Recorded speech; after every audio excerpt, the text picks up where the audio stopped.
Welcome to No Instructions. I'm Bob. And I'm Josh. How's it going? It's going well. How are you? I'm doing pretty well. Gulp. Doing pretty well. Got to say, like, end of last year, last half of last year, wasn't feeling super great. Feel pretty good.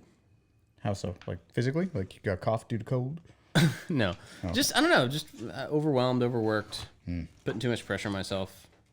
Just tired, needed a break. Vacation was really good. We talked about that last time. But that was good, and I felt really good since we've been back. So Good. yeah, it was a good thing. I wanted to show this because if you're not watching... Oh. Well, that didn't work.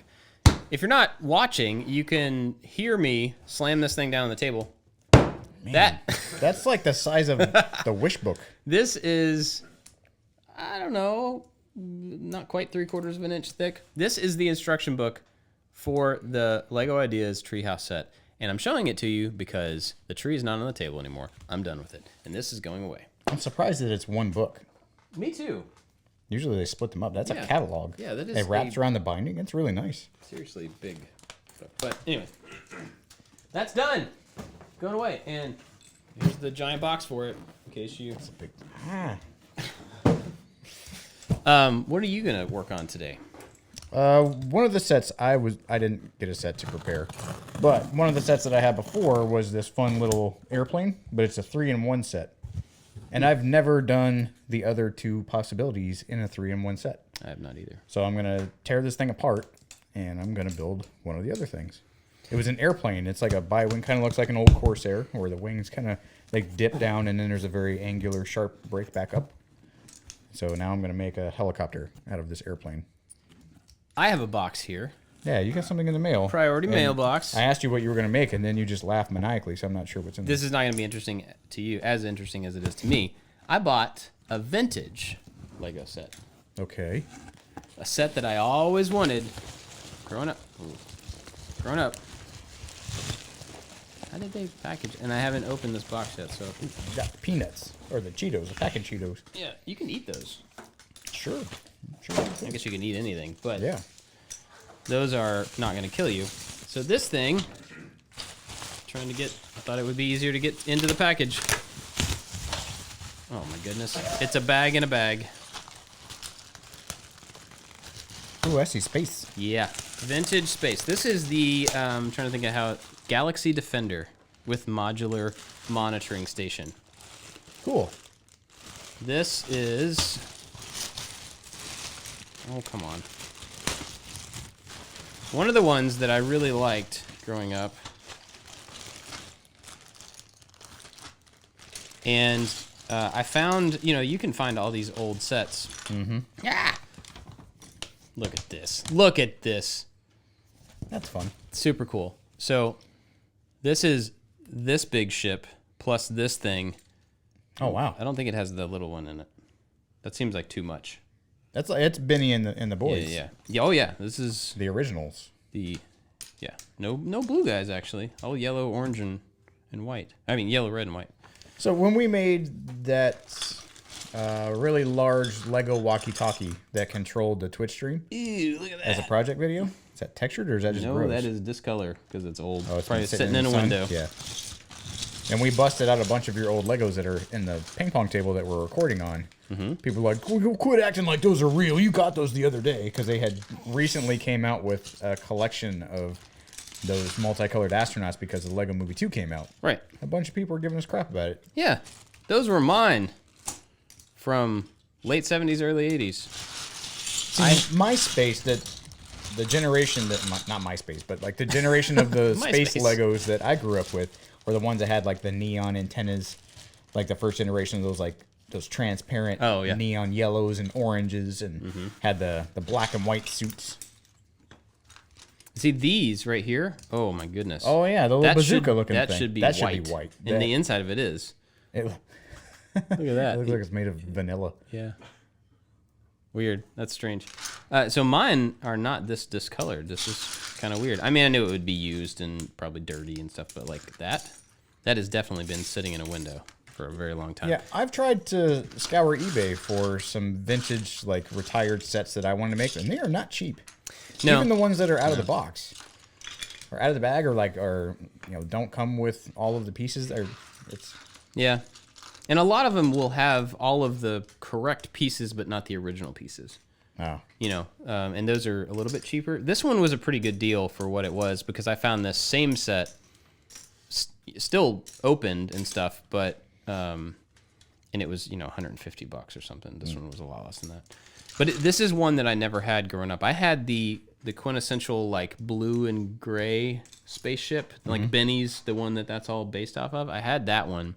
But I never had this one, and this one's like the blue and white, kind of big guy. Oh, here it is. Yeah, that's what I should have been showing you. That's the picture. This is from 1983. It says on the package. So, year before I was born. I was in the kind of prime of Lego right there. Whoa. Hey now, stay out of my stuff, man. These are vintage. I don't want any of your new Lego in here. It would stand out. It definitely would. It's the wrong yellow, or the right yellow, I guess, depending on how you look at it. It's got a cool plate with the little thingies. I used to love these plates. I used to want so many of these. Plates, yeah, the base plates, so you could put them all together. And I remember I still do, had like 2 road sections, straight roads. Yeah. Super boring, but man, look, I got 2 roads, and I can build buildings on the sides of them all the way down. So did you have the carpet with like the little buildings in the roads you could play cars on? I had a little rug in my room. My mom made she sewed a blanket that had that, and she put stuff on it, like roads and everything. And so I could put all my Hot Wheels on it and then just like pull it up, zip it up. So we got a little feedback from our Rise of Skywalker show. Did we? I haven't seen any. I saw a couple that were... I know that you just keep saying that I hated it, or pretty much you painted did. me in that light. I said I wasn't a fan of it, but again, I wasn't angry. I didn't hate it. Yeah. I tried to like it, and it didn't care that I tried to like it. That's all. Yeah. We got some good feedback from it. So that's cool. Talked to your mom at lunch one day, and she listened to that episode, and she was like, "Oh yeah, everything you guys thought was going to happen, you were wrong. You were way wrong." Yep. I'm like, "Oh yeah." We definitely were, and that's okay. There is some interesting stuff that we were talking about a couple days ago. There's rumors. I love rumors. A lot of rumors about there being alternate versions of the movie that may or may not be released, like extended versions with more story explanation and stuff. I kind of don't think that's going to happen. Yeah. Or I think if it does happen, it's a money grab, and it's not going to add anything substantial to the story. Yeah, like I told you before, I think anything that they released that would make a substantial change to make it better would also create a canon problem for them, to where you have one version that kind of does this thing and one that does this thing. So to avoid that, they would only extend scenes. And if there's not going to be like a big story change anywhere, like to a totally different cut, then it is a money grab. It's just a... Maybe they'll have an obnoxious scene with some alien singing a song and dancing. Ooh, that sounds fun. Yeah. That's what everybody wants. One monitoring station. All right, I got to scoot all these up so I can start working on this little car, dude. So what's been going on? Anything new? Anything interesting? Since last we spoke. That was before Christmas? I mean, no. we spoke at lunchtime, but yeah, it was last week. Since we all, the collective we. Not a whole lot. I got a weird commission the other day to build some stuff. My brother is in the Navy, and he asked if I can make a going-away gift for people, which is pretty typical of people in the military. You spend some time at a place, you leave, you get a little plaque that says you were at this place, so you can put it on your I Love Me wall. We talked about I Love Me walls before? Yeah, I think we have. Yeah. So I was like, yeah, sure. I mean, I've got a CNC, you've got lasers. Like, what do you want? He's like, I want a mini pool table. I'm like, okay. He's like, is that even possible? And I'm like, yeah, of course it's possible. Everything is possible. It was the one, like, I've had that feeling before. And I think anybody who does what we do kind of has that feeling temporarily or, periodically. But this was one of those times where I, like, kind of giggled to myself. I'm like, I can literally make anything. Yeah. I'm like, whatever silly idea you have, it's just whether or not I think it would be fun or worth my time and effort is really the deciding factor. Yeah. It's not, am I able? It's, do I care enough about whatever this idea is to actually use my time on it? Yeah. And that's not a pompous, I can do anything. That's just to, like, it's amazing that we have the capability to... Yeah, it's a superpower. Yeah. Because, I mean, someone usually will come to somebody else in a commission because they don't know how to do it themselves, or they don't have the time to do it themselves. And it was just really, it made me kind of proud. I'm like, yeah, I can literally do whatever you want. Mm-hmm. And he pitched this pool table idea, and I had a bunch of walnut left over from that Maker's Mark box. It was already kind of milled up. And so I built it in the evening after dinner. I was like, oh, that was not that hard. Hopefully it's going to make an impact on somebody that, they'll like. It's a personalized gift for this one particular person who I assume was really into pool.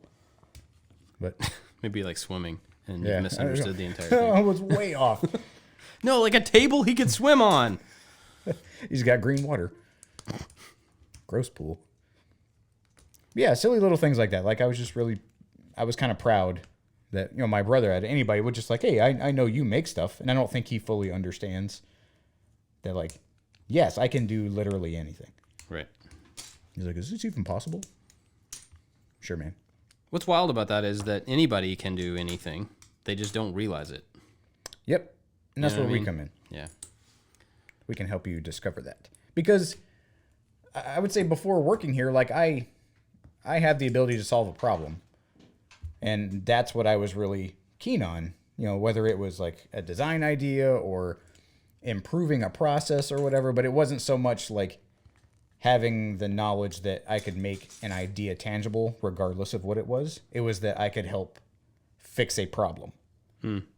But I think now, after being here and having to solve all of the little problems that will definitely eventually lead to tangible results because we have to put something out in a video.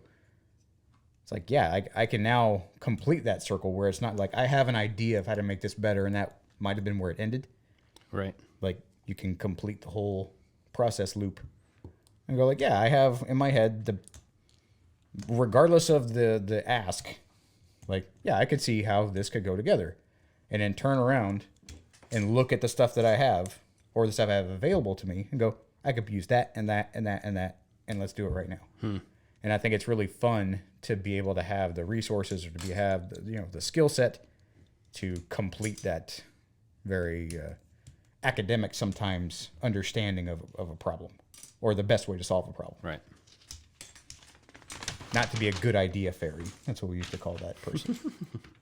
Well, I think you should do it like this. And then walk away. One little card done. Well, that's cool. Oh, that was fast. Yeah. And you're done with all of your Christmas doggy thingies that you were doing. I was very happy to be done with those. And I think this is I was talking to my brother and I was telling him all about this stuff. And I was like, oh, these people want, Christmas ornaments of their dogs. And so I make them. And he's like, oh, that's neat. And he's got a dog. I know his dog. And I'm like, oh, I should make one for them. And so we got some Christmas gifts for the kids and I just kind of threw it in the box.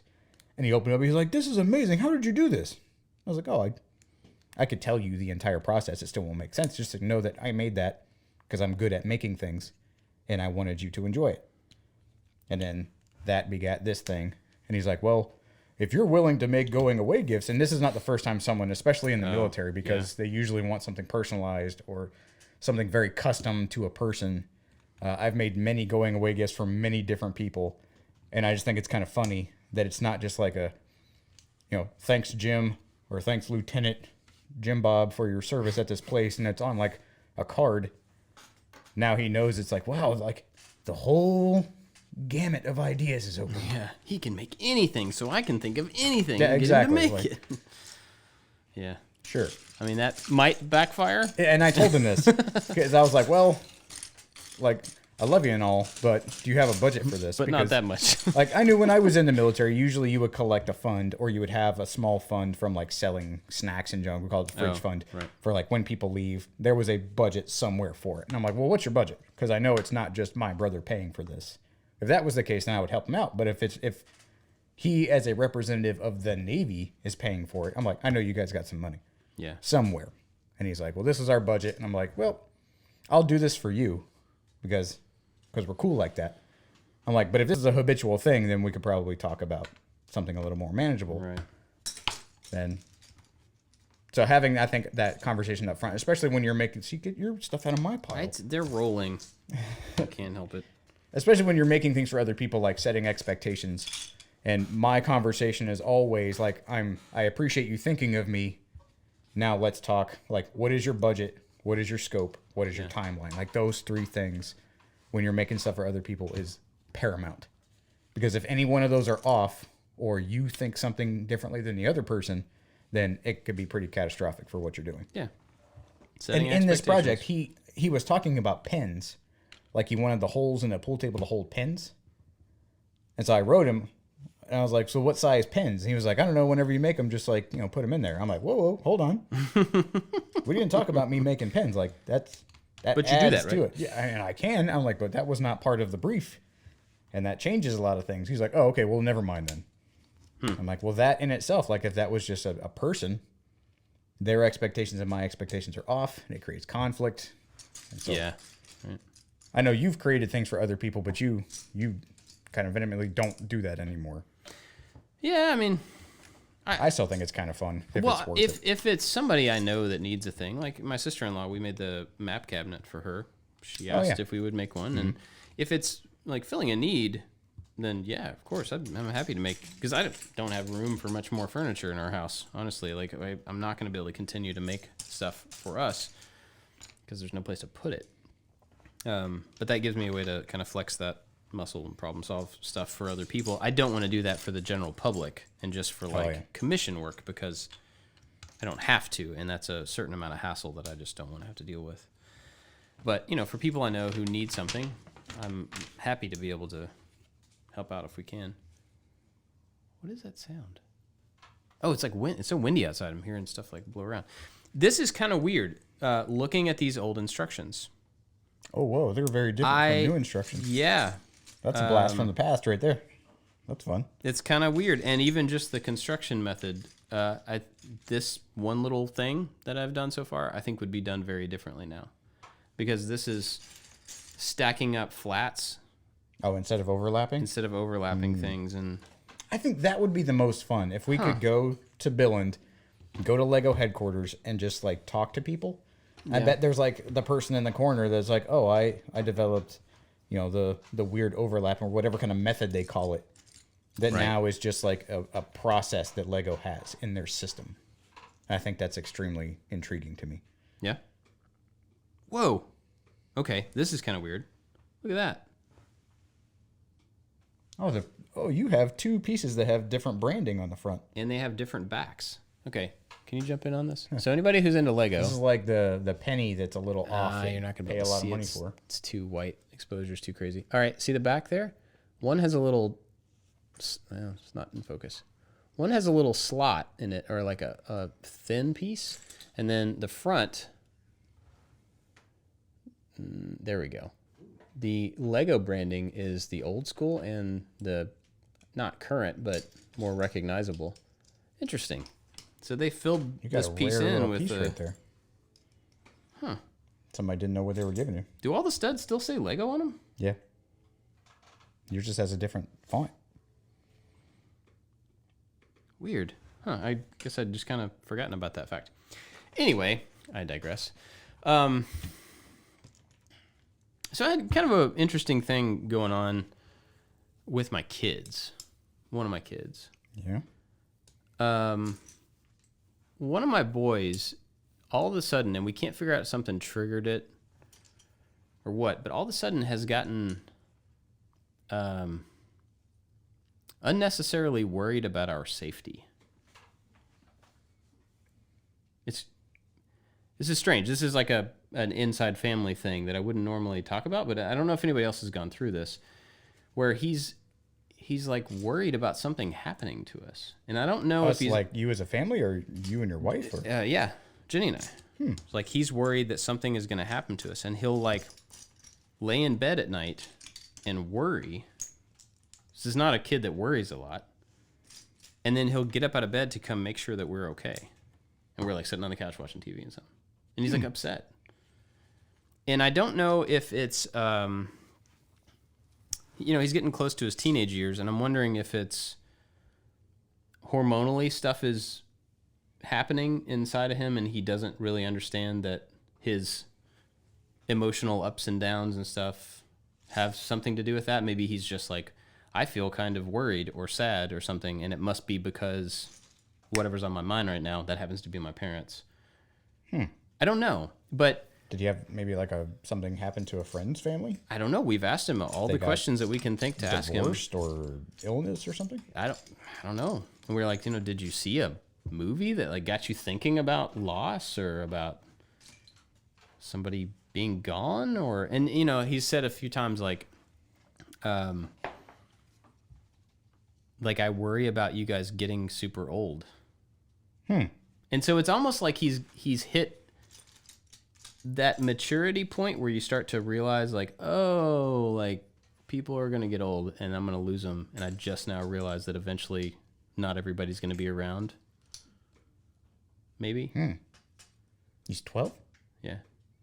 I just came to that realization as a 35-year-old. I know. I've had that kind of come in waves throughout my life. Usually when I've lost somebody, it's like impresses that on you that, oh yeah. You take stock in those around you. Exactly. Yeah. And so I don't know that he's had an event that has triggered that in him, but it may just be he's a 12-year-old boy. He's not mature, but he's maybe maturing past some little step forward. That's the only thing I can think about. And we've had tons of conversations with him about it. And, in our family, we pray about a lot of stuff, especially when stuff is going on, we're worried or upset. And so we've talked about that to him, and that's brought up a whole different set of conversations about what good that does. Ooh. Which has been really interesting. And this is a kid who believes what we believe. He is a Christian. He has made that decision on his own. And so it's not like he's questioning any of that stuff, but he's at a point where he's worried about something. He's asking God for help me not feel this way. And we're telling him, I wish I could, but I can't change what's happening inside your heart and inside your brain. I can't do that. I can just reassure you. And then he's praying about stuff and not feeling an immediate response, an immediate change, and then that makes him question, like, am I doing something wrong? Oh. So it's been good because it gives us a chance to talk about our lives with him in ways where we've gone through similar things, and I don't know how I would have brought that up otherwise. Right. But at the same time, like I'm saying, like you just have to wait. I'm sorry that you don't feel right, and I'm sorry that you're worried. You don't have anything to worry about, but I know it's there. I know it's real. I'm not trying to discount it, but you can't do anything about it other than just try to realize that it's not reality. Like your worry, your worst case scenario is not truth. It's not now. It's not here. And you just have to try to realize that worry doesn't do anything. It doesn't help you. Yep. It doesn't solve anything. It doesn't make things less likely to happen, And so it's been several nights. It seems to kind of happen near the end of the night when he slows down enough to like start thinking. And I don't know. I guess it's just, like I said, it's him beginning to mature to a point where stuff is settling in a little more and he's letting himself think about things outside of himself. Maybe that's it. Maybe that's part of it. Kids are so selfish. Not because they're bad, just because they don't realize that there's much outside of themselves. And that's a conversation I'm having with my son. Really? Lately. Yeah, that in particular. I mean, he's having, I think, the opposite, to where he's now able to verbalize, like, I wish I didn't have a brother and sister because they annoy me. And that very, like, closed-minded, very selfish thought. He's like, I didn't ask to have a brother and sister kind of thing. I'm like, well, that's great, because it's not about you. And it's the same thing, like, we are a Christian household also, and so it's like, well, I didn't really decide our family setup. Like, physiologically, I kind of did, but I didn't really, in part of my grand plan, there weren't three of you. So we have to play the hand that we're dealt. Right. And I think along the same lines, I've had those same feelings that your son has had. Again, I had them kind of later in life. And that thought or that worry that something potentially could happen, the risk of something bad happen, but the results of those hazards and that risk being catastrophic in your mind. Yeah. Like, yeah. I think that there's a healthy in between about self-preservation, making smart decisions because of the threat of a scary outcome, or having that be completely debilitating to the point where you don't want to do anything, or you hold things so close, or you're afraid to take a step that because of something that could potentially someday maybe happen. Right. And I remember when I was deployed, that same thought about like, I'm afraid, I'm angry, I don't know what's going to happen. The threat and the risk of something catastrophic happening are very, very high. You can pray about it, but you don't really, it doesn't make you feel better in that tangible moment. Right. I think that's a big thing. And I think a lot of people that may not have that kind of relationship with their faith think that, I pray, therefore something should happen. If it doesn't, it's because you're either doing it wrong, like he's thinking, or that God doesn't exist. Right. And I think that prayer is not like a customer service line where you're supposed to get immediate support for your help. It again is a relationship. And I think in those moments where the catastrophe or the threat of something terrible happening, in my mind, I came to a realization, and for me, I don't think it was a healthy one, was that, well, if something's going to happen, it's going to happen, so I guess I just really don't care. And I found some solace in apathy, or like if there was the risk monster or the threat monster or whatever, if there was a physical manifestation of the feeling that I think your son may be having and I had at that moment, I chose to just not acknowledge it. Just to like ignore that it was there and go like, whatever. I don't even care anymore, which I think was a really unhealthy place. Right. Because it left you kind of mute. It left you a little disassociated from kind of reality at a certain point. It took joy out of things because you just really didn't care. Like if something bad happened, it was like, whatever. Right. And if you didn't care that something bad happened, you took the love out of it. And so I think that these feelings, although they may be in your mind like kind of misplaced or misguided or high-siding to the worst possible scenario, it definitely comes from a place of love and caring. Yeah. And I think that was something that I did not focus on whenever I was deployed again, because I purposely tried to remove that element because it was easier for me to not think about the people that I loved or consider that people loved me, because it was just like, well, something bad is going to happen, it's going to happen, then I don't really even care anymore. Yeah. So I think having those conversations, leaning into your faith, and then also acknowledging that because you have that faith and you choose to reach out to God, that you're not going to get an immediate response. You're not going to get a telegram. Yeah. You're probably, you may, I don't know, hear the voice of God in what you're doing in some shiny light with, the cherubims all around.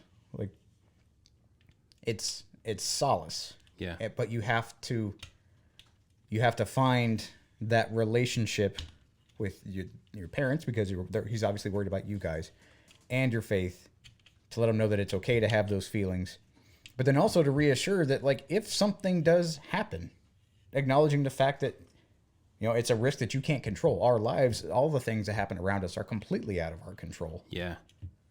Being okay to some extent. I mean, it's devastating, but being okay with things not being in your control, because that can also be liberating. It can help strengthen some of the tenets of your faith, if that's something that you happen to believe in your religion, that you can live your most prudent and you can live your life wrapped in self-preservation, but at the same time, that self-preservation and air quotes control you have over your life only goes so far. Right. Yeah. And so I think in the worry part, in a healthier version of what I have, being cautious and worrying maybe on a spectrum.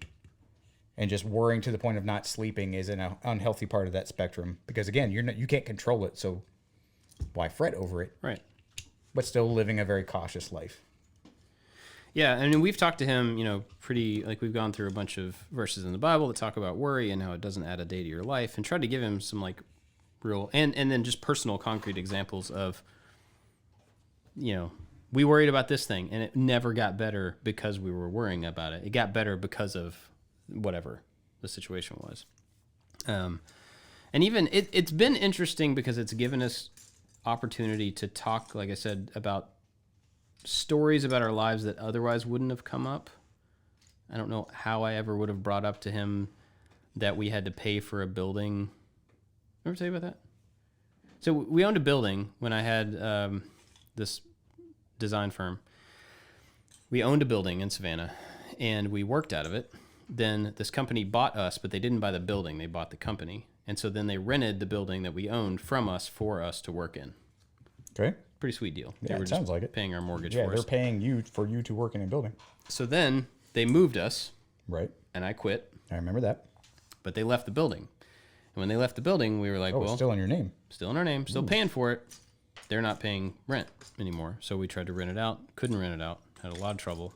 I mean, a few people here and there. But basically got to a point where we had to each come up with, gosh, I think it was like $2,000 a month out of our pocket to pay this, to keep paying the loan on this thing. It was an expensive building. To keep paying the loan without any income from the building coming in.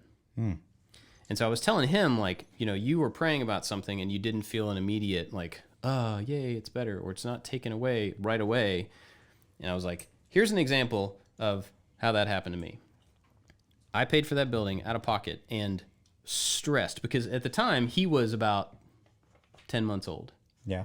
Baby, first baby, brand new little thing. I got a new job, stressed about money, have to pay $2,000 in addition to life towards this thing for 3 years. Wow. And I prayed and I prayed and I prayed and my friends prayed and it went on and on. And it didn't get answered for 3 years. And then all of a sudden, one day, it was gone. It was just like, we sold the building.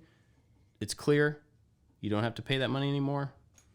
It's done. And so my example to him was, if I had prayed for that to be taken away from me and it was taken away from me the next month, Wouldn't appreciate it. I would have not have appreciated it. But man, at the end of 3 years, think about how much money that is. Just like setting on fire and throw it to the wind, just gone. Because I didn't make any money off the building when we sold it. So I was so appreciative when it was finally gone. I felt a way that I never would have felt otherwise. And in those 3 years, I realized how important it is to learn how to manage your money. And I mean, I didn't have a choice, right? Like I had to be a lot more aware of money. And so I was trying to make the example to him that, like, a lot of times you're not going to get the answer you want because the answer is better than what you're asking for. I don't know how we got to this. My intention was not to talk about prayer necessarily, but it's been an example, a situation where I could not have had a reason to tell him that example from our own lives. Right. Which is actually kind of ironic because in and of itself, it is that thing that I just said. Whoa. That's pretty crazy. Okay, I just got this. He prayed for that to be taken away from him. If it had been taken away from him the first time he prayed, I would not have had the chance to tell him that story about it not being taken away the first time. Yep. Whoa! That's crazy. That's that's weird. Inception thought. Anyway, last night we had a big conversation before we went to bed because it's been several nights in a row of him feeling this way, coming down, being upset. We talked to him for a little bit. He goes back to bed and he comes down and he's upset again. And last night was like I told him that story and I told him a bunch of other stuff. We just had this big long conversation before bed and he was really attentive. He's a boy. Yep. So he's usually a little like kind of attentive and then kind of not most of the time. He really paid attention and was listening hardcore to what I was saying, which is a really cool feeling when a kid is not typically that way or not always that way. So like all of a sudden they are staring into you. They demonstrate maturity beyond what you think that they're capable of. And it's like, what I'm saying is working. It's sinking in. It's not just like they get every other word. Okay, Dad. Yeah. So that was interesting and kind of new for us. And Jenny wasn't home, so I had this conversation with him before she got back, and it was good. It was good overall, and I think. And last night, he he went to bed and did not come down. Stayed in bed, and this morning I asked him how he was doing. He was like, I'm doing pretty good. You know, he's still kind of sullen, not his normal like attitude. But I think the thing that's not worried me, but it just makes me feel really helpless about it is that he doesn't even know why he feels. He just feels. And he doesn't have a good reason. He can't point to a certain thing that makes him feel that way or that triggers him. He's just like anxious and just worried. And it's totally out of his character. It's not something that we've ever seen in him. And I can't do anything about it. Well, I think that honestly in this situation maybe overall may be beneficial. Because if he could point to the thing, then he may just avoid that thing and never fully understand the depth of what you're trying to convey. That's a very, very good point. So if he read a book or watched a movie, then he would go, like we were talking about Willow the other day for whatever reason. I'm like, ooh, I don't want to watch Willow. Because it made me afraid or made me feel things that I didn't want to feel at the time. So I just avoid that thing and not come to the realization or explore that feeling. Right. And fix the underlying issue rather than just like, oh, I don't want to talk to that person or I don't want to see that movie. So I think honestly that may be a good thing because then he can come to grips with things that otherwise he probably would have avoided. Right. Well, that's a good point. I think it's also a strong point. I'm sorry, but I think it's a strong point to know that you never know when those feelings are going to pop up. True. And it's a universal truth of things that you're speaking about. The RV was that for us. The RV was my ultimate test of faith and patience. Like I was in some dark places while we were traveling in that RV. And you like I said, you never know how the situation's going to end up. I prayed the most like, and to try to be like the good kind of Christian, you don't want to like, hey God, this is me praying for you to take this single problem away from me so I just don't have to deal with it anymore. Let your will be done as long as it's this thing I want. Yeah. Hey, speaking of your will, if you're open to suggestions for your will, how about me just not having to go do this thing? That would be really great. Yeah. That's what I think your will is, God. So I can live my best life. You know something really crazy? He said, 12-year-old boy. No. 12-year-old boy said, when I'm praying, I feel like I'm making up God's response in my own voice in my head, and I don't want that. I was like, oh, wow. Oh. I said, dude, that is a mature thing to realize. Did you ask him what God sounds like? Yeah, he kind of did the voice. He was like, I feel like it's like this response kind of talking like this. And I'm like, sure, okay. But it was really super cool that he had the wherewithal to realize that he was injecting his own response. Yeah. And he knew that was not cool. And I was like, man, the fact that you recognize that means that it's not a problem. It means that you are looking for the right thing. That you're going through trials, man. You're going through a moment that every single person on the planet has. I think he's approaching it in a very mature way. Mm-hmm. Rather than like lashing out or being rebellious. Right. Or like cutting off all his hair because he feels like he needs to brood. Like he's addressing a problem in the most constructive kind of ways. And that's huge. Yeah. I hope he talks to my son whenever my son gets all broody and angry. I mean, I feel like it's one of those things that's going to eventually have a really positive, trickle down into the rest of his understanding of stuff and the way he deals with things. I mean, he's in middle school. He's like... Middle school is the place, man, if you had a trial anywhere in life. Yep. Middle school. And I think he may be just dipping his toes in that. I think so far middle school's been like, I'm younger than everybody else here, but I'm kind of flying under the radar and like it's not a big deal. And I got a couple friends. I think he's just now getting into the, oh wow, like I have to start figuring stuff out. Yeah. And man, out of all of the middle school angst and middle school conflicts, my parents dying was never really on the radar. It was far more about me and my interaction with the people around me. Is that the new kind of bullying? Oh gosh. You're like, oh yeah? I don't know. You're so ugly, your parents are going to die. Oh my gosh. How terrible would that be? Kids are mean. I don't think anybody said that, to be clear. I don't know, these kids these days, man, with their Xboxes and stuff. And their Fortnite. I don't even know anymore. Yeah. So But I'm happy. I'm happy for him. yeah, I am too. But I also hate it for him. You know, I hate seeing him in a place that I can't really do anything to help. I know it's not my place to help. I think being supportive and trying to talk to him, but I know it's not a thing I can fix. I guess That I think is a very I can important, help. I can't fix. That's a very important distinction.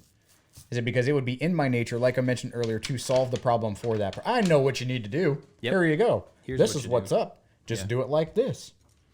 And people, it's that dumb analogy that my wife used a while ago after our kids were pitching a fit with their dumb tunnels. I talk about the tunnel. Tunnels. You gotta let them go through their tunnel, man. When the kids are freaking out, when they're emotionally just like flooring on high, they're in a tunnel. And you want them to immediately get out of that tunnel. Take a left, take a right. Stop freaking out. Stop screaming. And they got to work it out themselves, go through their tunnel so that they can get out the other side. And she did not explain it in quite the whimsical kind of like, this is advice that you get from a blog that has no practical application kind of voice that I'm using. But I think about that sometimes. And you think about the times where you've had to like come through a difficult situation. And if someone told you like, here's your 5 steps to get over that feeling that you're feeling, you're probably not going to read that, or you're probably not going to listen to those. But when you come to that realization on your own through guided prompts, you buy into it because you convince yourself that what you're saying or what you're thinking is the best course of action. Yeah, if you get to the answer on your own. Yeah, for sure. And as a parent, I've had to do those a couple times, but it has not been quite that magnitude. I think it would be very difficult for me, I'm speculating, to not just go like, oh, do it like this. Yeah. Well, and I mean, I'm doing that I'm not trying to do that, but I find myself doing that. Like, just be okay. Yeah, you'll be all right. Like, you'll grow up. You'll get past this. Don't just move on. And then I'm like, have you tried just chilling out, man? Yeah. Well, and like, and that was my initial response. And I know that's not super caring, and I know that's not helpful. And he's like literally walking up to us and saying, he said, I'm coming to you guys about this because I trust you and I think you guys are wise and I want to talk to you about it. And I'm like, well, I can't be a jerk to you now because I'm kind of busy.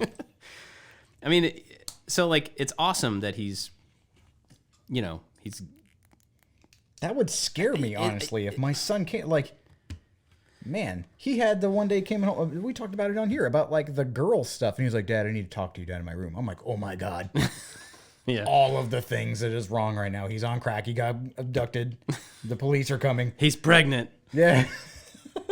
He just wanted to talk about girls. So, like, in that setup, like, I'm coming to you because you guys are wise and I need counsel, I would be a wreck. Yeah. I'm the worst kind of like employee when your manager's like, I need to see you in my office. I'm like, about what? I'm like, just come in my office. Like, no, I'm not doing that. We're ordering new trash bags. Is that cool? Yeah, yeah, it's fine. Did you really have to that would be super scary. Yeah. But I mean, he didn't lead with that, so it wasn't scary, but but my son would definitely lead for that. He has he's a very theatrical young man. He would do that just to watch me squirm.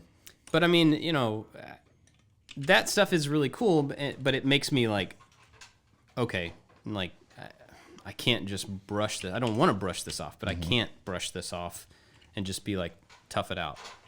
Don't worry, it will get better, because that's not what he's asking for. Well, like I said the other day, with my son being selfish, I had to do that same thing. And it wasn't quite the same level, but it's acknowledging that being a dad is not just the fun parts. It's not just the silly, cool parts. Like, you have to take the time to talk. And I remember with my dad, like, I never had those kind of heart-to-heart moments with my father. I had them with my mother. But I didn't necessarily, not to his fault. But I'm like, all right, I have to talk to him about this thing. He's being honest with me, and I have to respect that honesty. I can't just throw it away. Because this is trust building. I tell him all the time, we don't want you to lie. I want you to be able to come to me with all of your problems. We need to have an open, honest line of communication so that, I mean, just tell me where we need to bury the bodies, and then we'll worry about it later. Don't lie to me. And so when he comes to me with like these really openly kind of childish kind of things, like, I wish I didn't have a brother and sister because they annoy me and they take my toys. And I can be like, well, that sucks. Well, they're here to stay, so better learn to share. We can't sell them, so. And like you're saying, it went down a path. It wasn't quite as deep, but it went down deeper issues that he was having. Right. And I'm like, I have to take the time, and I have to try to talk him through this. And it's trying to ask him questions so that he can answer them for himself. So that he can see the benefit of what I would just go, well, they are good for these reasons. You should change your thought process. Right. Ready, go. I go, well, when you need help with this, or if you want to play with whatever, who do you go to? He's like, my brother. Yeah. Whenever you need somebody who absolutely loves you and is excited whenever you make something cool, who is that person? Well, I mean, my sister does that like a lot. I'm like, exactly. And so those are like the minor league things before the existential, philosophical, religious, issues come up. It's the practice runs. Well, I mean, it's all stuff that we've never dealt with, right? It's all stuff that we're figuring out how to respond to for the first time. Have you... This is a weird tangent, not trying to change the subject, but have you seen the new season of Lost in Space? No. I know it's out. I haven't seen it yet. Pretty good. We started watching it. We're about maybe halfway through. The end of the last season kind of lost me. Really? Yeah. Well, you're wrong. But I'm Noted. I need a brick separator. Do you have a brick separator? There's like 20 of them in there. I got it. Well, I'll get it off. Don't worry. Anyway, there's maybe a different emphasis on their family dynamic, their family. Thank you. Family history. Mm-hmm. And so, like in this episode we were watching, it's about Judy, who's the adopted daughter. Yep. Right. And so the one that drowned in the water. She drowned. She was like in the frozen water in the first one. Oh yeah. She was about to die. I forgot about that. So there's a bunch of flashbacks in this episode about her and her adopted dad and all the good times they had and it's just like going back. And as I was watching it, I was thinking about just the reality of parenthood and about, he was in a place where he's hurt and he's having these little flashbacks of all the times growing up with Judy and how he brought her into his family and we used to run together and he taught her how to ride a bike and I'm like, oh, that's nice. Like, I wonder if he like stayed up with her after bedtime and figured out how to talk to her about mortality and all this. I just was thinking about like, the show is just showing the one thing.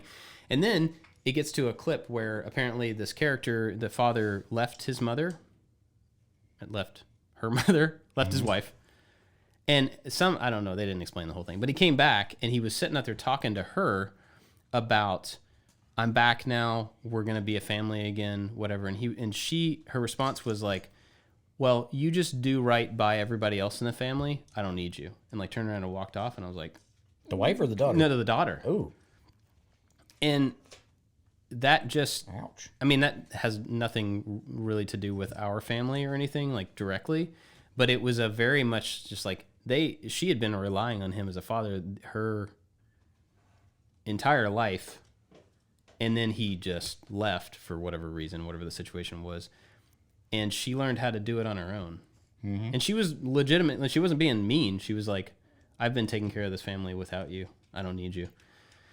And the thing that stuck with me was like, he had so many chances to build up good, but he made one pretty big mistake and like screwed up a lot of their future, and whatever, they're friends and family now and everything's good. But it showed me in those moments where I get frustrated with the kids for doing, for not being okay, or for like, we've been dealing with this for several nights, just go to bed. And that stuff like can have a bigger chain reaction in the long term. And my inconvenience of a kid coming out of bed because they're upset should be the absolute last thing on my mind. Yeah. Because it's so easy to be like, it's 9:00, go to bed. And they're like, but I need to talk to you about this. And I'm like, go to bed. Yeah, I think the biggest struggle with that is, man, it's the battle of, are they stalling? Are they trying to manipulate me? Or do they need my help? Right. Or do they need my attention? And is my attention necessary right now? Or is it a distraction from like going to bed or taking a bath or whatever? And I think that's the hardest part, because that's where the real frustration lies. Yeah. It's because as much thought as you're giving these things, and I've given those things, you don't want it to be abused. You don't want to think like, what I'm trying to help you with, you didn't really want my help or care. You just didn't want to go to bed. Right.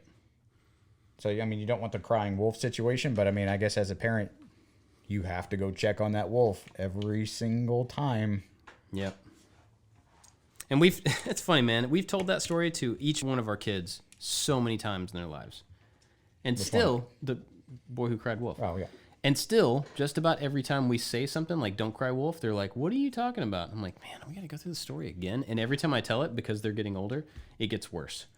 And so, like, at this point, if we tell the story, the kid gets his arm taken off and is screaming for parents, and they don't come, and so he just gets completely eaten by the wolves and spread out over the forest. And like, so it started out, and he was like, he was really scared and called out his family, and they didn't come to get him because he, whatever. But oh no, that boy dead. he is in chunks, viciously murdered because he annoyed their parents and didn't brush his teeth. Because he didn't go to bed. No. Anyway, so that's kind of what we're hopefully on our way out of right now. But see, but you're never out of those because there's so many kids. That's true. That's the thing. What's caught me recently is that my middle son, who is the quiet one, who is the just like got a smile on his face most of the time. Like I think I talked about it, like he's been just angry at times. Like he just super high sides. And I have to address him in his own specific, like he needs to be talked to and dealt with differently than my older son. Right. And so as heavy and as just like weighing on your heart as this situation is, and then looking down the line and go, there's 3 more or 2 more or 10 more, however many kids you have left. You're like, oh my, I got to remember this moment so that I can use it again. But that moment's not going to come the same way. And they're not going to have the same issues or respond in the same way. And so it's just that rather than him like thinking that you guys are going to die, he should really worry about that you're viciously unprepared for the random stuff that you come up with as a parent. Like that's a real threat. Yeah. Like being killed in like a rogue meteor or something, like that's infinitesimal compared to like, I don't know what any given moment what you kids are going to do. And insider tip, I'm unprepared for just about 90% of it. For most of them. That's the stuff you should really be worried about for me. Yeah. Death and all, yeah, that's a shame. But you guys come out of bed one more time. We'll have another death conversation. I'm going to have an aneurysm. Yeah. I mean, it's going to be a moving target. But the personalities between them are so different that it's impossible to predict the type of stuff. I mean, like, even with his personality, I wouldn't have predicted that this would have been a concern yet. And at the same time, maybe, I don't know, let's take a month ago, any random night, I would have been sitting there going, like, at what point is he going to start maturing and not act like a complete idiot? Because that's what kids do, right? And today. And so I would always, I don't ever want to wish them into growing up. It's going to happen. They're going to get older. I don't want to like wish away days at all. And I make an effort not to do that.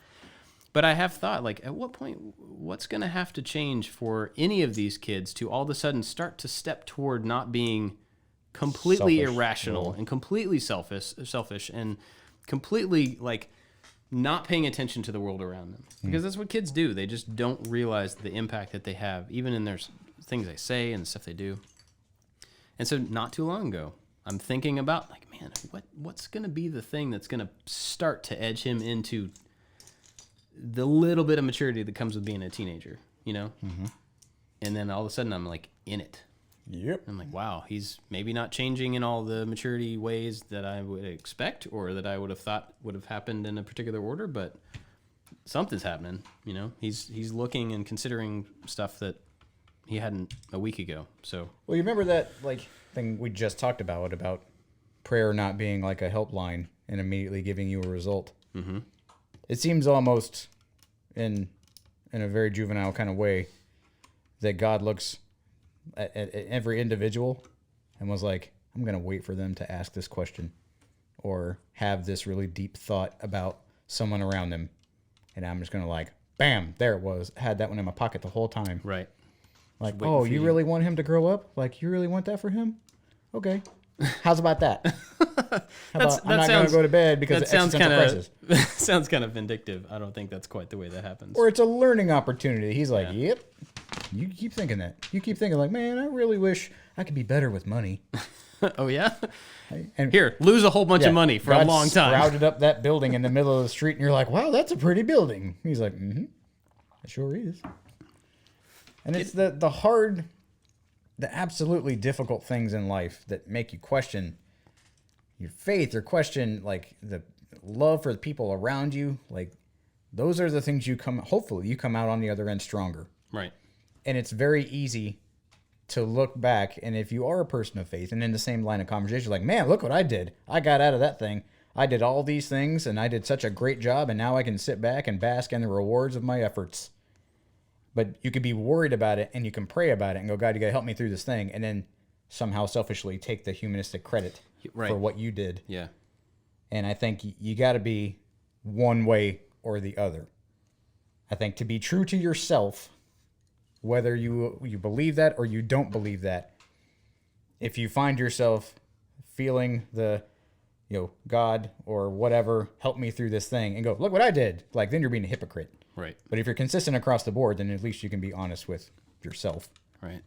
So pick a team or pick a camp. Yeah. I don't know. It's pretty crazy. But it's good. I think overall it's been a good thing for him and for us. It's just one of those challenges, one of many that will come up, I think. It's been interesting talking to him about like his concern about us dying or something happening to us. It's not been very specific, but in me saying like, well, I mean, hopefully that's a really long time away. None of us know. Like any of us could go at any time, and it doesn't mean that the oldest person's going to go first. None of that stuff matters. But like, I have to look at my parents. They're a lot older than I am. Theoretically, they're going to die before I am. My granddad, I was there for all of that, and he's older than they were. So it's like, I'm trying to let him know, like, it's a thing that's going to happen, but just know that like, everybody feels that way about the generations behind them. You look at your older family and you worry about those same things.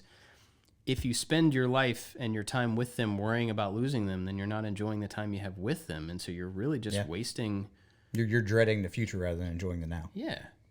And so that was, I don't know if that sunk in with him, but it got me thinking about it more, which is interesting. Well, I mean, I lost my mom in, I would say, earlier than should have, in the same vein. Like right. your grandparents, you figure that death would be like a succession.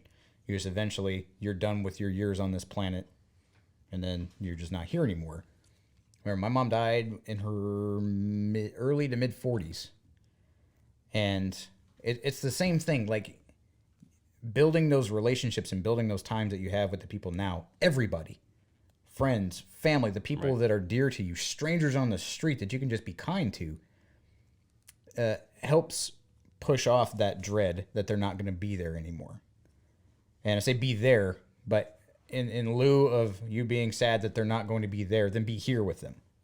Like be in that moment and build those relationships, build those memories, have that learning, things that you can take away. When my grandfather passed away recently, I sat down with my oldest son. We talked about it. He wanted to know where I was going. I figured he was mature enough to understand death. He understands that my mom isn't around. He didn't get to meet my mom by a year. But it was the same thing. My grandmother, my mom's mom, passed away a year before I was born. She was killed in a car accident. And I remember one night as a kid, I was super upset that I was younger. I was maybe, let me see what house I was in. I have to think about how old I was by what house I lived in. Oh, yeah. I was in like the first grade, and I remember being so upset one night and not being able to go to bed because I never got to meet my grandmother, who I never met. I saw like a few pictures around our house. So parenting-wise, like a completely atypical reaction. And so he's like had old reel-to-reel movies. And so he's like put on a reel-to-reel movie, and it made me feel better. And so it wasn't just like I thought my parents were going to die. I was just upset over a thing that I didn't know, had no context for, was no trigger. I was just like madly upset about it. And so I wanted to talk to my son about my grandfather. And we talked about like learning things and taking things from people in your past and how it affects who you are right now. We used the movie Coco as an example. Yeah. Oh my gosh. Really good movie. It addressed a lot of the issues kind of that we're talking about, but it puts it in a very positive light that just because somebody has died, you remember them and you honor them, and parts of them become a part of you. Right. And so in the same, like if your child or whoever has these feelings of dread, It may be the complete opposite stance. It's like, well, good. If I'm dead, then you'll get these things from me. Like, not to lean into the fact, not to, hopefully you want to kind of dispel some of that anxiousness over death, not to lean into the fact like, yep, not only am I going to die, you're going to die too. Yeah. But giving it an optimistic outlook. Because he sees my wife's grandmother, who is, she's got dementia. He sees the older generations of our family are not doing well. Right. And it's people that he knows, not just a person that I happen to know and there might be a picture or two around her house. Like, he made a comment the other day. We got new health insurance cards. And my son was like, what is that thing? She's like, oh, it's a health insurance card. I keep in my wallet. And he was like, is that for Gigi? And she was like, what? Like, my wife's grandmother. Because he knows that she needs, medical help. He's like, oh, is that what, you give her help at, like, the doctor? Oh. I'm like, wow, that was, like, right on the front of your mind. Like, you didn't know what a thing was, but you automatically went to that assumption. I was like, so you had to think about that. Yeah, yeah. And so we're talking about recognize that somebody needs help. And right. Like, yeah.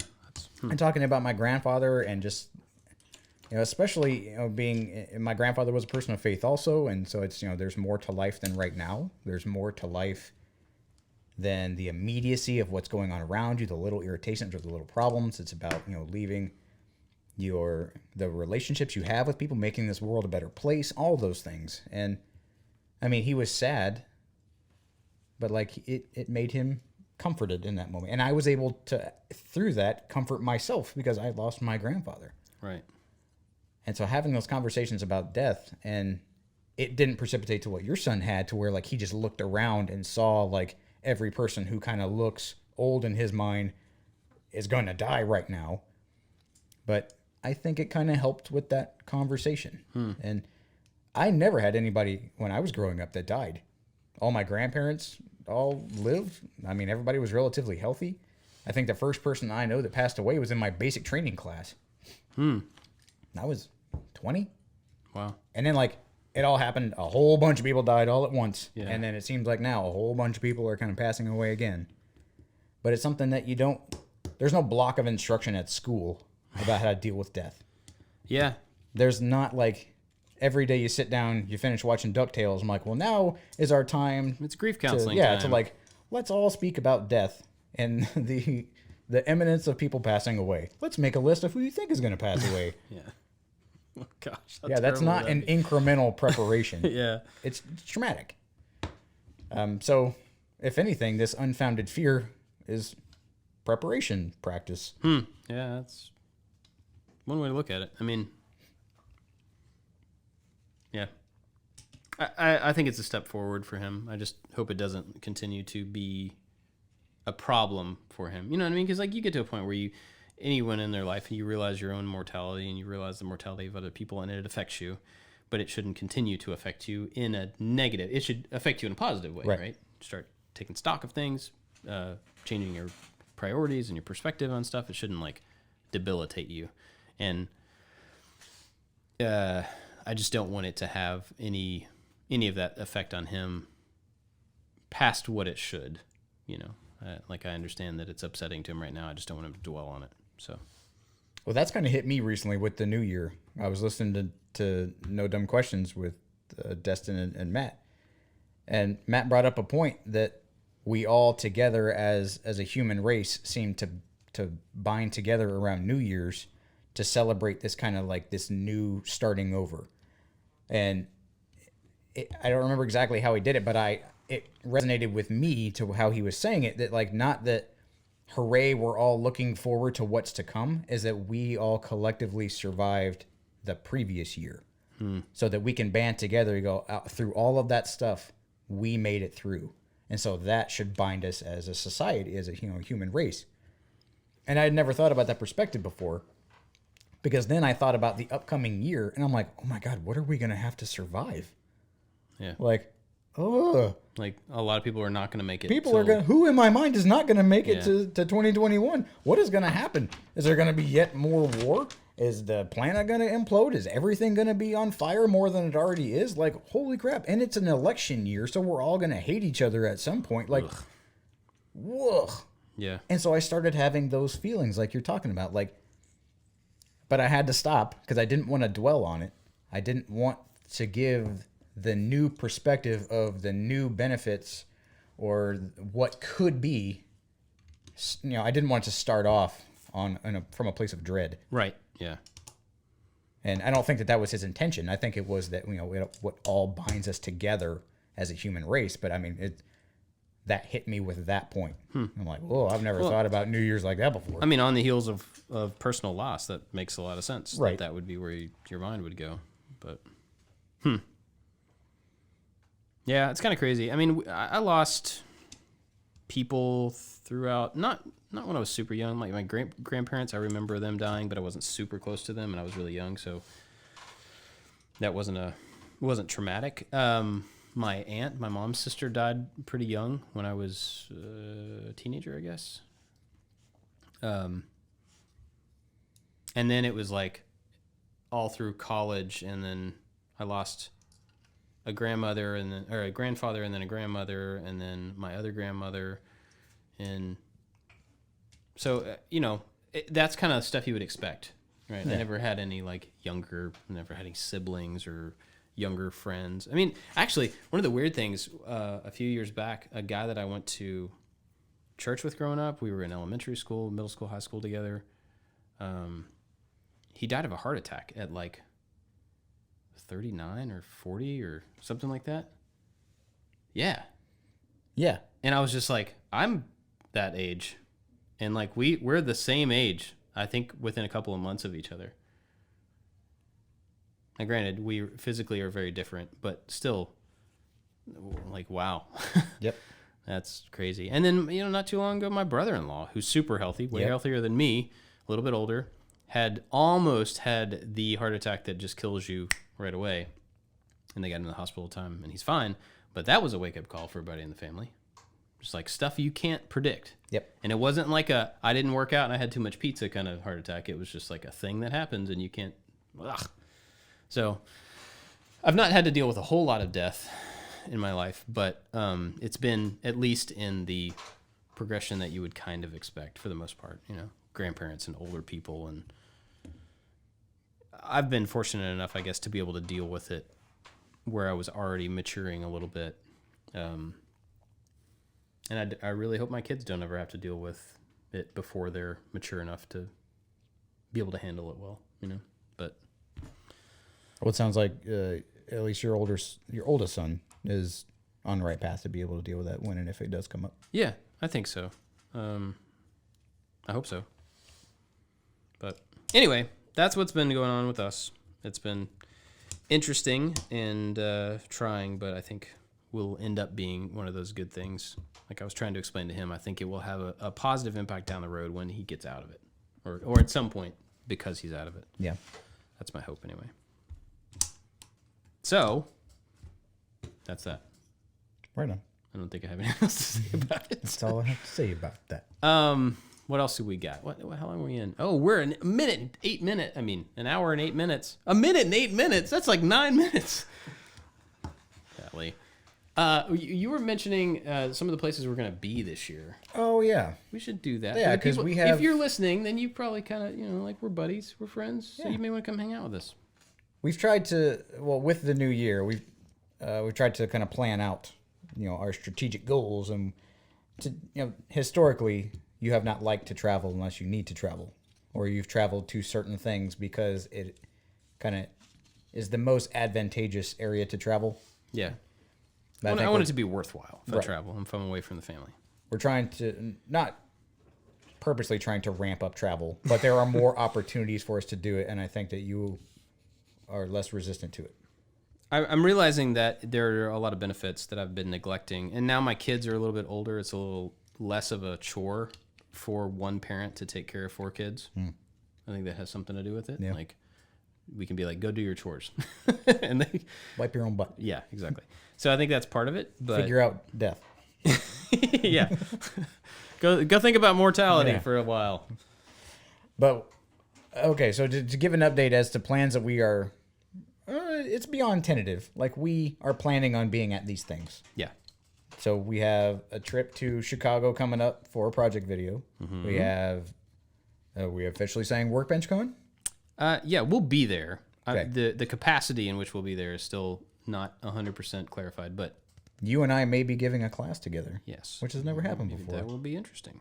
Man, that'll be fun. It will be. I think it'd be fun for the two of us, and other people just get to happen to watch. So Workbench Con there should be Nerf guns involved. in Atlanta. Oh, you're going to be with your back to me talking to a crowd? And I just do whatever I want. And I just have to ignore all of the beams to the head. What else? There's something. So the Chicago thing, we're going for a specific reason. We're not going to be there for. Yeah, it's not meetup worthy or anything. Well, we're just. It's is kinda, it? Maybe. I don't know how much time we're gonna have. Well, according to the Airbnb people or that guy, we will have no parties. There'll be no tomfoolery, and no ballyhoo in this man's Ballyhoo. apartment. Well, I didn't mean like a meetup No in the shenanigans. Airbnb, but we're going to be there to shoot a thing with someone else. And there may be time in that one evening. So if you're listening to this and you're in the Chicago area, if there's like a cool place, actually, I know of a really cool barcade that we could go hang out at. I dig barcades. I want one in our town. I want to open it. I don't know where Hey, can it I is. borrow some money? I got like $10. I don't know where it is in relation to where we're staying, but maybe that would be cool. I don't know. If you're in that area and you think it'd be cool just to like meet up somewhere and say hi, no promises, but that might be fun. Yeah, so Chicago, Atlanta for Workbench Con. That's February. For February. There's something else. Maker Central. I thought there was something before that. Not that I'm aware of. Okay, Maker Central is the beginning of May in England. Mm-hmm. And then we're going to go see Jocko. Yeah, we're going to Paris. I didn't know if we're going to Paris Going to to go. Paris. Are we going to say who we're meeting up with? No, not yet. Okay. We're going to Paris. Hopefully shoot some video, and then we're going to hang out with Jocko in Italy. Are these facing the right direction? Those are not facing the same direction. And that's going to be cool. And then after that, we're coming back, and... Oh, I don't know when. Did you talk to them people about that thing that I said? The thing that you Were those other people receptive to that thing that I said? Oh, you talked about it in the after show, didn't you? I don't know what you're talking about. You do know what I'm talking about. You can bleep it out, Brandon. What? Did you talk to Jimmy and David about the Oh, tour? I did. They were. Yes. Okay. I did. Does They that need were. to be bleeped out? You said it in the after show. No. No, it doesn't have to be bleeped out. Okay. I don't want to commit to anything, but they were interested. I'm scheming. I'm trying to take this show on the road. I'm actually trying to take making it. Not this show. Although we could do this could. show at the same time. That was the original idea, but I wanted to wrap it up. We wanted to take it on the road, do like a 3 or 4 city tour. Is an idea. It's not even a plan. It's an idea that I'm scheming with right now. So I'm pretty much just researching really, really nice theaters that I want to go see. Oh, And then you guys can just go on get stage, to and I'm be going to get to walk around with an all access pass. 'Cause I'm just going to go. I'm the stage manager. Yeah. I'm allowed to be here. But I need M&Ms. I need M&Ms right now. Yeah. So we'll be doing a lot of stuff. I'm sure other things will come up this year as well. But we're You talked trying about doing to classes at Jimmy's. Yeah, we're doing something at Jimmy's in the fall for sure. I don't know exactly when, but I'll definitely be up there at some point. So yeah, we'll be around this year, doing a lot of stuff. So hopefully we will be in a place that is kind of close to where you are, and you can come hang out. Shake our hands. Let us know if this podcast. Shake your hands. Yep. you can do jazz hands. That's in front of clapping us. in sign language. We could all just stand there and clap at each other. Anyway, that's the plan. Hour and 15 minutes. Let's wrap it up. Yeah. Where can people find you? On the internet, so Josh_make_stuff. Find me and all of us at I Like to Make Stuff on all the stuff. Big thanks to our Maker Alliance members who help make this show possible. Help me buy vintage Lego sets to do on the show. If you want to check out the Maker Alliance, they get exclusive videos. We're working on behind-the-scenes stuff right now. They always get to see all the videos early. They get to see the video that this is Thursday that we're recording. There is a video that's supposed to be out right now, but we're waiting on sponsors. But all the Maker Alliance people have already seen it. Yep. They get free plans, Yep. Discord access. Oh, they get free plans with this one too. That's true. Man, Yep. you guys are getting a lot of stuff from a video that's not even legally allowed to be published yet. Yeah, so go to iliketomakestuff.com/join. Yep. If you want to check that out, a list of everything there. Thanks for listening. See you next time.